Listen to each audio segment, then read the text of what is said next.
Time now for the voice of the land on the Big Play Network with your hosts, Kevin Arnold and Always Positive Jay. Browns organization has failed quarterbacks in the past. There's ones that have absolutely sucked, but other players have been ruined by this organization. Tim Couch was ruined by the Browns. Yes. That's the worst of all of them. There's quarterbacks on that jersey that were Then there's ruined. Johnny Manziel, who ruined himself. He ruined himself. But the Browns then ruined... Brandon Weedham ruined himself because he got stuck underneath Brian the American Hoyer flag. was ruined by the Browns. Yes, Brian Hoyer. Now, a lot of people would come back at me and like, why are you even talking about this guy?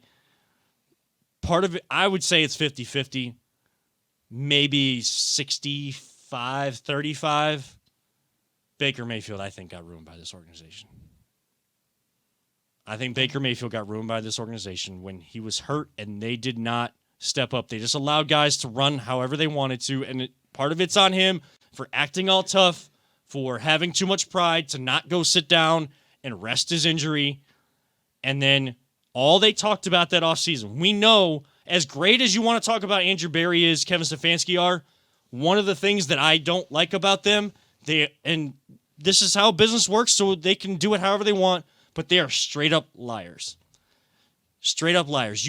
Kevin? They're all liars. I understand. They're all liars. They ain't never, not a single one of them. But it is the first time I had seen a team go about it that way. And again, it was then Kevin. Them doing it for the player they went for in the circumstance that he was in. And that is now the face of your organization. And you better damn sure hope that $230 million pays off from a football standpoint. Because if it doesn't, you have one of the alleged, I'll still say alleged, but something not right went on when the alleged worst faces to have in front of your organization is out there if he does not play up to the football talent and contract that he was given. Yeah. I mean, even you want to talk football, we'll get real. Even if he didn't do what he did, if he had that giant contract and he sucked, that's bad. That's real bad. But I don't think he's going to suck. I really don't. I'm not saying you do either. I'm saying I just don't think. So don't say we're implying Kevin. He's not saying that. He's just saying if he doesn't, that's what you're saying. Yeah. I believe he is, because all I'm hearing is this dude's just been grinding nonstop. He wants to show I'm getting back to where I'm at or where I was, and I don't even want to be there. I want to be better than that. That's what you want to hear. Like I said, there was a time when everyone hated Kobe Bryant. There really was. It was, and he was he put himself in a bad situation. Whatever. I'm not getting into the deep dive of this story. And then by the end of his career, before even his death, he was known as a girl dad. Yeah. Like I said, you can resurrect yourself. Yes. It's not just your play on the field. You have to continuously keep it clean and do good because he does, even back then, he does do a ton of community work. Continue doing that. Don't do anything ever again, dude. Yeah. Or even if you didn't do anything, I don't want to hear any more about anything else. Here's where people get misconstrued about second chances. Second chances have to be earned. Now, I believe in giving people second chances, but you get the chance to earn. Your second chance is to earn the respect of everybody. Yes, to earn respect and trust back from everybody. That has to come from the player. I've seen a different person in Deshaun Watson, which is, for everybody that is already saying that this is the Super Bowl team, this is going to win 13 games, can't tell them no wrong about this team. They're also the fake Guardians fans who, again, I don't tell people how to fan on this show, and I'm going to break this rule right now. For all you people that are taking your victory laps for the Guardians sucking just because now you get to watch football and the Guardians fell so that the Browns could rise and taking pride in the fact that Terry Francona may go out this way and that this team the front office has completely imploded what the players on the field have tried to do. You are not real fans. I don't care if people tell me I'm wrong and call me a hypocrite. You are not real fans. It is just convenient for you after watching and giving the last month, and I put month in quotes, to this Guardians team just so that you could get that last inch to the finish line for your football season. Oh, like, let's crap on this team. Let's take shots everywhere at them. Let's have this big party and celebrate that team sucking just because, oh my gosh, our Browns, do you see how good they are? Do you see how good they are? Guess what? Reality check. They're 0-0. You have to face Joe Burrow. You can talk about how the Browns have dominated them forever. You can talk about Kenny Pickett's small hands. You want to take all of these people for granted when they have won and your team has not. I want the Browns to win. I root for the Cleveland Browns. But I know what my fandom has given me since 1999. So no, I am not going to sit up here and just applaud a team, throw flowers at a team that has never earned it. I am going to lament and be sad that we might not see Terry Francona again as the manager after this season. I'm going to lament and be sad about how this baseball season went. That is going to hurt me, and I'm going to watch to the end, and I'm going to be supporting this team to the end because I do that every single time. Don't tell me that I'm not a fan. If you are taking pride in what the Guardians have had to go through this season, you are not a real fan. And I said I wouldn't yell, but I don't really care right now because this has irked me all week long. I saw a friend of the show, Hayden Grove, tweet about it. Don't understand why people are taking victory laps about what has gone on with the Guardians. It is not right. So you better damn sure hope that the Browns have the season that they have put all the chips to the table to have, because if they don't, oh, you're going to be the same ones saying, I knew this wasn't going to work. I knew this wasn't going to be good. I knew this player wasn't great. I knew this player wasn't great. Andrew Berry go off to the sunset. And they glam onto the Cavs. And they find the one scapegoat to absolutely obliterate on social media. That was Baker Mayfield. That was Cade York. Did they play well? I am not saying that is the fans' fault that these guys did not work out here. That is part of the talent. That is part of what they showed. Here. But everyone takes pride in someone losing their job. I hope that you don't have to go through a situation where you lose your job and everyone around you is taking pride in that. It is not great to see someone lose their job, but if that is the consequence of their actions, then that is just what is going to happen. I want your opinion on this. And something I've been thinking about, like, and people are like, oh, you know, if he can't handle what's on Twitter, that just he's soft and shouldn't be playing the sport anyway. Oh, the Guardians are soft because they can't handle what people say on Twitter. But here's the thing. This is all new.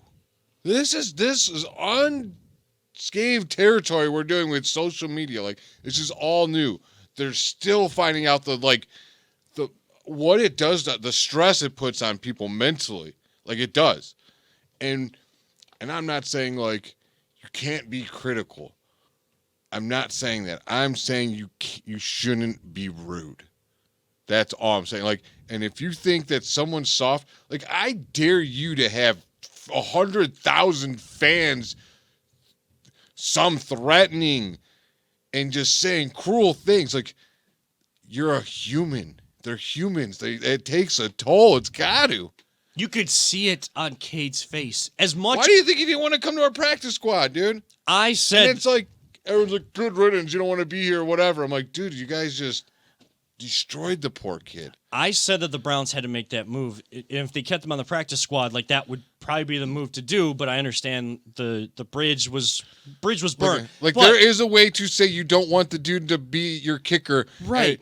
And not just be a complete jerk about it. Right. Here's the reality of the situation. If you want to look at Cade York as the example, I'm not going to use him as a scapegoat and be rude to him and threaten him or anything like that. The reality was he could not kick the football. There was a stretch at a practice. I know Jake Trotter mentioned this. Some of the other beat reporters mentioned this. Yeah, he couldn't kick. It was 30 minutes. He couldn't make one. And everything that the organization is telling you is that they're pushing the chips to the center of the table. They are going all in because they paid for the quarterback. They've put the talent around him. They put the talent on defense. They made the change of coordinators that they thought that they needed to make. And they want a new stadium. And they want a new stadium or a big, expensive changes. Yes, that change needed to be made for trying to win this year. But do I need to go at Cade York and like take this victory lap that he lost his job? It still sucks to see it. It sucks that it didn't Here's work what out. people like. I gotta relate it like this. Here's a good way to do it. Is they're like, oh, what's my one little tweet gonna do? Well, Kevin, if I took and said one tweet is equal to a pebble that big, and I dropped it on your head, would it hurt you? Yes. No, I'm saying from like right here. Like I was like, right wait, there. Would it hurt you really? No. I thought you meant like just like up. And Oh then, no way! I was thinking like gravity, so like 9 right above point. your head. Just drop a little thing. Now let's say right above your head. I went all I sides got there. a bucket full of 100,000s of those, and I drop it all on your head. Is that going to hurt you? Yeah. Yeah, it is. You see my point? Like, and people just don't get this because they think they just could be funny and they're cool and it'll get likes and people like, dude, get off the crap, dude. And guess what? People that didn't think about it they were young and dumb. And it was stupid to do anyways, but didn't think about it. People have been canceled. This cancel culture, they have been canceled in society because people found one tweet from 10 years ago or when Twitter first came about where they said something close to derogatory all along the fence. And then a lot of people take offense to that. So one can still hurt. But one, you are not the only one saying what you have just said in your tweet. That's my point. It is a pile-on thing. There is a pile-on atmosphere, and it is so easy to tell these guys and these girls and these athletes and these celebrities and stuff like that, stay off Twitter, stay off this, stay in your lane. Shut up. Nick Chubb, who we all praise, and I praise, is my favorite player on the team. Can't do no wrong. What did he say this year? Of course I go on Twitter and check my name. They all do it. They do it. Do you do it?